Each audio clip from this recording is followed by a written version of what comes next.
Hey YouTube family, it's Sarah. I am back. This is going to be my second Q&A Ask Me Anything video. So this will be the A part with the answers. I'm actually filming this on Monday, but I'll be uploading it on Tuesday because I'm super busy. Tuesday I have to go to Buffalo in the morning, and then I'm going a couple of hours away overnight. We are going to a concert to see Robin Thicke. Excited. So let me get to the questions. These ones are sort of food and fitness based, so I tried to kind of group them together a little bit, and hopefully I can get through all of them. Here we go. What is the one protein you could never live without? I'm guessing that means like protein in general, not like protein shake. I'm going to say chicken, because chicken generally sits well for me, and there's lots of things that you can do with it. The runner-up is probably yogurt, like Greek yogurt.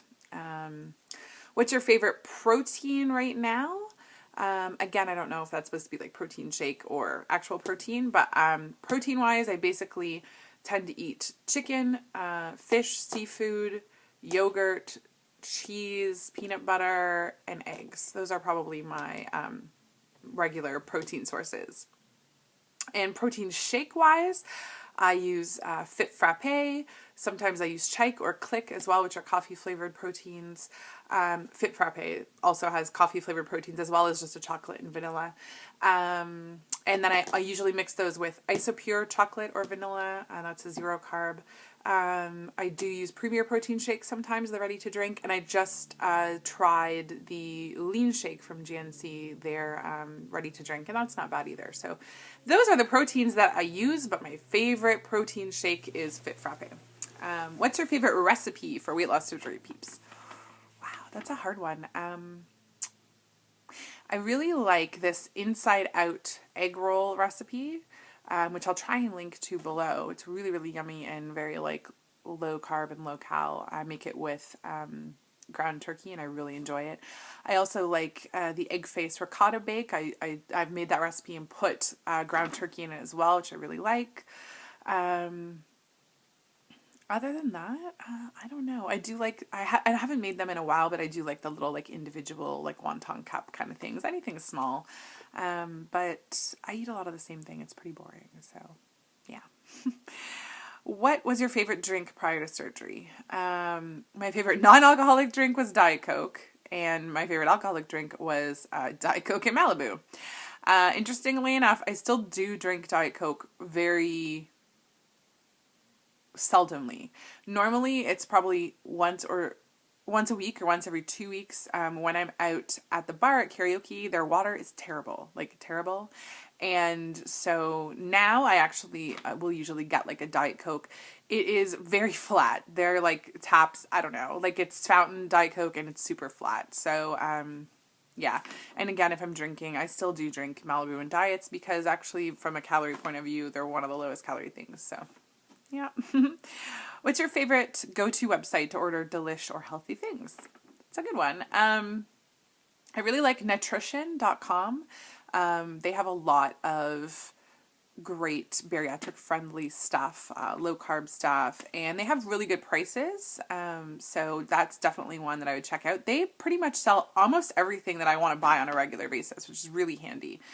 I've also ordered from like, I want to say not Bariatric Advantage, Bariatric Choice. I think that's the one I'm thinking of. Ordered from them. I often order directly from Quest and Perky Jerky. I have ordered from GNC before. And I order a lot from Amazon as well, which I think everyone does. But yeah, Amazon also pretty much has everything. But often I'll find Amazon can have some crazy prices on things where they're much higher price on Amazon than other places. So you do kind of have to do your homework on certain things. But nutrition is probably my number one. Do you eat meals with your family? Yes and no. A lot of times I don't. And there's multiple reasons for that, and I probably will have to make a separate video on that at some point actually, because I know a lot of people are interested in that. But the answer is no. I don't often eat with my family. I'm trying to change that. That's something that I basically, once we get back from Tampa and we're kind of not redoing our kitchen, but reorganizing our kitchen and our dining room. That's going to be my focus, is to get us all sitting down and eating at the same time. Our schedules sometimes don't allow it, but we're trying to make it happen because it is important to me. Do you prepare your family's meals? Yes, I do usually. Again, sometimes my husband will make his own dinner, or he might make dinner for him and the kids. Sometimes I will make it, or often I'll make just the kids' dinner and then I'll make something for Will and I. Really depends on the night and what we're doing. But yes, I do prepare their meals, just not all the time. Has any of this changed since your VSG surgery? Yes, but not as much as I thought it would, actually. So, it is very similar, actually. It's just what I eat is different. And to some degree, what they eat is different as well. Do you ever take a nibble of something you made for them? I have to say I do. In fact, like every time I do make my kids craft dinner, probably, once every couple weeks, because they really like it. Because all kids like craft dinner. And I totally will eat a spoonful of craft dinner when I make it. Why? I have no idea. I can generally avoid pasta of any kind. Craft dinner is the Canadian way of saying Kraft macaroni and cheese. We don't call it Kraft macaroni and cheese. We call it craft dinner. I don't know why. But anyway. So macaroni and cheese. I will always take a bite of that. I don't know why. Other than that, sometimes I do, but it might just be a bite, and I'm usually not interested in eating what they're eating necessarily, but I might try it. Do you or did you have food triggers, and do they eventually go away? I think I did, but it was those very common things like boredom, like sitting around watching TV and wanting to have a snack and stuff like that. If I'm busy, I don't really think about eating. If I'm not busy, so I know it's boredom related, then, and I still do have that. It's just much less than it used to be.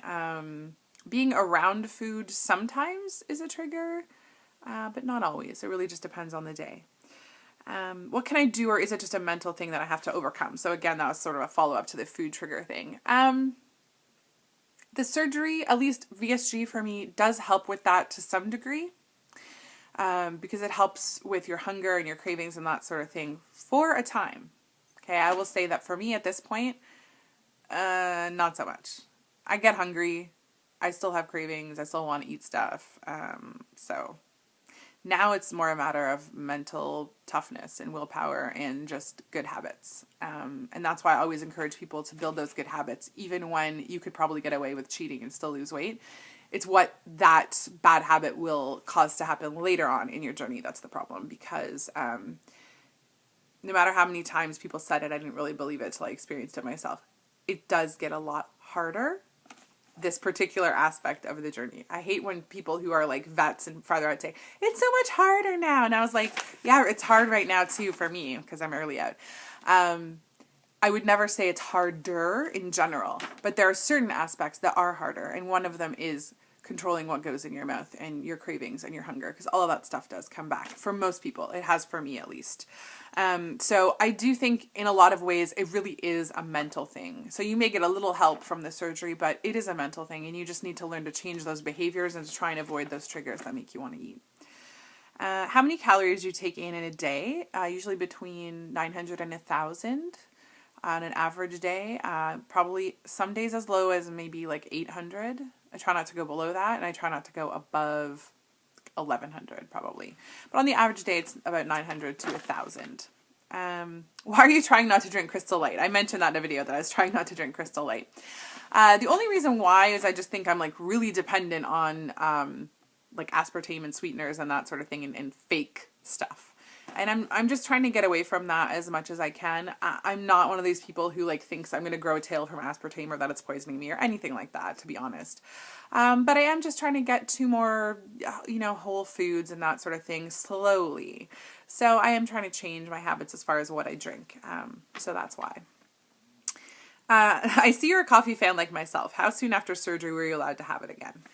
I was allowed to have coffee basically a week after surgery. My surgeon was very kind of whatever, as long as you're getting in your fluids and you're not going to be dehydrated, then go ahead. Didn't say anything about caffeine or anything like that. So interestingly enough, I didn't start drinking coffee probably until 6 or 8 months out from surgery. It's really only been the last probably 7 or 8 months that I've been drinking coffee a lot. I didn't even like coffee that much before surgery. I don't know what that is, but I know it's something a lot of people have experienced. So I don't know if it's like a transfer addiction, probably.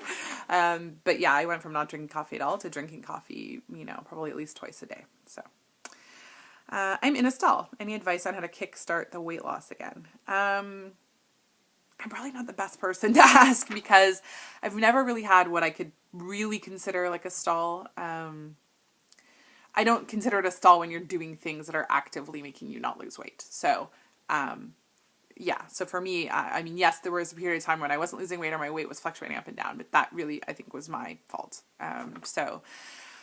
But anytime you want to kickstart your weight loss, I always think you just need to change up your diet, just kind of shock your body a little bit, or your exercise. So that might mean low carbing it for a little while. It might mean upping your calories for a little while. It might be working out more. It might be working out less.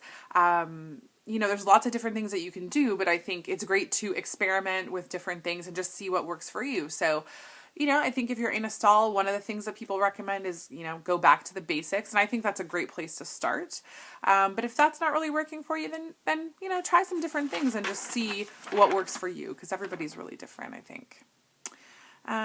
Would you share with us your fitness routine? What your fitness routine has been from the beginning of your journey and progressing through current. The first 3 months post-surgery, I wasn't really allowed to do very much. So I mostly walked, and I did Leslie Sansone walking videos.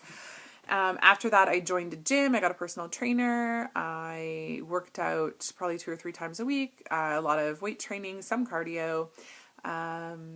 Honestly, the last 2 months, I've hardly worked out at all. A lot of that really had to do with the spike in my anxiety and depression. It just made it pretty much impossible for me.